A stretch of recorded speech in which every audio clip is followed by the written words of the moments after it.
Hey, what's up guys? This is Anthony from Anthony's Customs, and for this review we are looking at the Figma Kill La Kill SATSUKI KIRYUIN.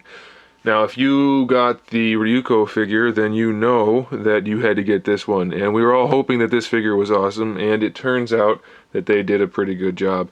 Before we look at the figure, and even before we look at the package, I want to point out that if you got the pre-order of the figure, you got included this little paper cutout. It's kind of like a thick paper, almost like a small thin cardboard cutout of some one-star Goku uniform students, just to go on display with SATSUKI. Now there's a little fold out back here to help prop them up, so it's not the most elaborate of bonuses, but it is a nice one. And if you did the pre-order through Good Smile Company, you actually got the short version of the sword, which I did not do, so I don't have that. Okay, let's look at the packaging, because the packaging matters. We have the not quite standard, it's all black at the bottom, but it has the red life fibers going through there, so that's kind of cool. You can see the licensing sticker right there, you can see her name, KIRYUIN SATSUKI. And then we have the nice butt shot on the side, which I thought was kind of funny instead of having a regular pose. And then we have the normal figure pose on that side, and some options on the back. Look for the blue if you're looking for this figure. Alright, let's look at the actual figure now. She stands to the top of her head, roughly 5 3/4 inches to the top of her shoulder pads, about 6.5. So definitely has some good size to it. And if you're curious how she compares to Ryuko, then this is it right here. And I'll do a photo at the end, but she's definitely got the scale fairly accurate, so that's a nice thing. Let's set Ryuko to the side. You guys seem to like doing the accessories first, so we're going to set the figure down and look at the accessories. She does have the 2 fist hands in the package, so we can count those. And then we have a tree of 8 hands. They don't stay on the tree very well. Mine was not, none of the hands were actually on the tree in the package. They were all bouncing around in the baggie, but that's okay. Speaking of which, she comes with the Ziploc bag and the display stage that Figma figures are known for. So we have the 2 style pose hands, so that's pretty good. We have these 2 hands. I'm going to set the tree down because if I hold it, they're all going to fall off and I'm going to lose track of what's what. So we have these 2 hands, which are kind of like for a particular pose, which I'll show you, or for any other poses you want to do with them, of course. It's up to you. They are action figures after all. We have gripping hands. We have a couple different varieties. Let's see if I can grab the right 2 at the same time. So I'm not going to be able to do that. There's a whole bunch. So I'll just do it this way. The right hand, we have this gripping hand with kind of a round opening. Then we have this one, which has a larger, still fairly round opening. And then we have this one. Where'd it go? It's gone. Maybe that's all we have. Too many hands and they all look the same because they're all white. So we have the left hand ones, which has a roundish opening and then a square opening, and then one with the very round opening. So we have a total of 3 left hands with gripping hands, 2 right hands. We have the 2 style pose hands, and then the 2 other pose hands. So a whole bunch of hands. You'll see them in use in the photos at the end. There's just too many of them. You can also see them in the pictures of the figure from the production. So we also have the sword in the scabbard, which is in this nice white scabbard with kind of like this purplish wrap, and then the metal top part here. This is just for looks, of course. You cannot pull the sword in and out. We have an alternate one for that. Mine came bent in the package. It should be able to be straightened out though, so no big deal. The sword, once it's unsheathed, is not bent, so that's a good thing. And the blade has a really nice thin layer of plastic to it, or thin plastic, wow. Can't talk today. Thin plastic, nice details, looks good. Very pleased with that. But nobody cares about that sword as much as they care about the scissor blade, which is in decapitation mode here, so that's a good thing. Just like Ryuko's, only of course it's the other side. So we have that, the decapitation mode. And then we also have the regular mode, because it comes with an accessory, which is this right here, which if you don't look at the directions or don't watch this review, you're going to be kind of confused what this is.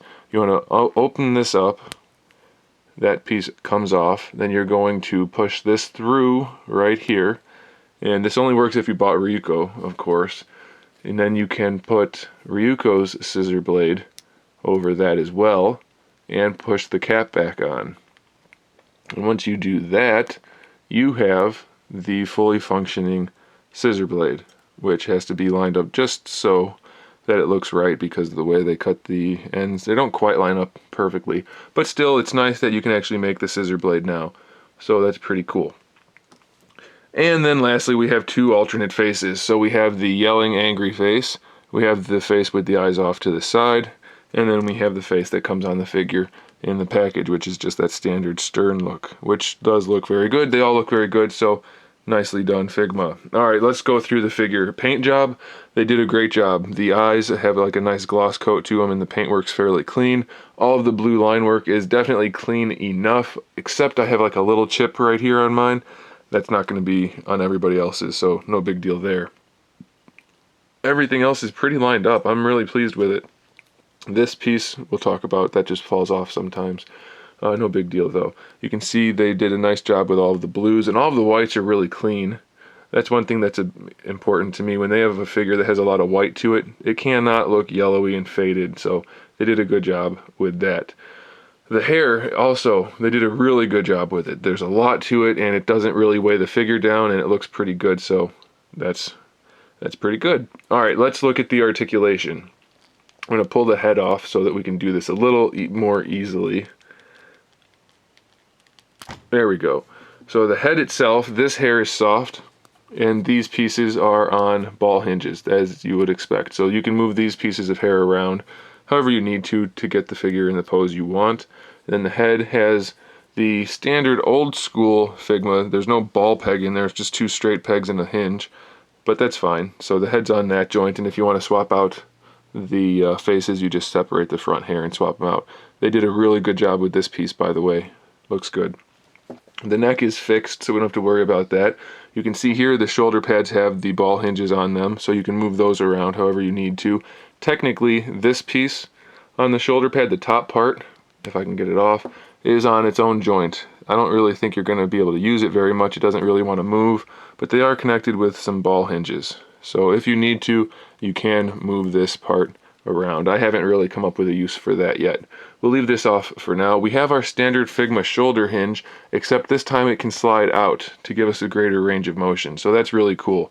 I'm glad that they're innovating a little bit with some of their articulation. So you can leave it in there or pull it out and it works just as well, except we get much better range of motion there. So that connects to our standard ball hinge, which has our bicep swivel built in with that peg. Hopefully I didn't go off camera there. So we have the ball hinge with the swivel, and then you can also, with this hinge, rotate that around as well in the bicep. So it's another bicep swivel. And then the wrists, which this is really cool because it looks really good, but it's a soft plastic so it won't get in the way. The wrists have a ball hinge as well. Let's put the shoulder pad back on so it looks cool while we're reviewing it. The torso, it's a little different than your standard Figma because the lower part has to be connected to the top part due to those blue straps. So I think it's just your standard double ball peg that lets this move around. It might even be, no, it's a double. So it will move around. These will flex. I wouldn't test them too much because you don't want to rip them off. They are glued up to about this point right here. So you can see they're only going to flex a little bit, but you're still going to get plenty of range of motion, and you can lean her forward a little bit, back a little bit, but it's mostly just going to be a swivel. For the hips, these pieces just tab in to the upper hip, so they won't get in the way too much. You're just going to peg them in, and they should stay in place for the most part, if I can get that back in there.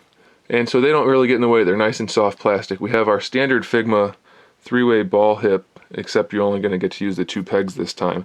So you have the ball socket in there, which lets the hips move up forward and back and out to the side, and then you can technically rotate this thigh piece, but you don't really need to because we have a thigh swivel built in right here. And like I said, these won't get in the way at all. Once you pose it, no problem. Standard Figma knee, a little bit better than 90 degrees, so that's fine and it looks good. And then for the ankle, it's our standard Figma ankle also. Pretty good range of motion. You can get an ankle rocker out of it because of the peg going into the foot. And I want to point out that they did a good job using kind of like a it's not even a semi-gloss. It's more like a satin finish for like the legs and the arms and all of her suit basically. It's like has a little bit of a sheen to it, so it looks really nice.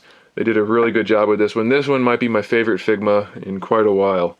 So this one might even be in the running for the top 10 of the year, which we're coming up on pretty close actually, pretty soon here.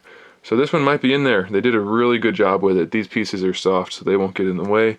Very, very pleased with this figure, and I think you guys will be too. So stick around here at the end so you can see this figure in action in the photos. And make sure you subscribe to the channel so you can see my upcoming figure reviews, custom figures, and other good stuff. And in the meantime, keep collecting.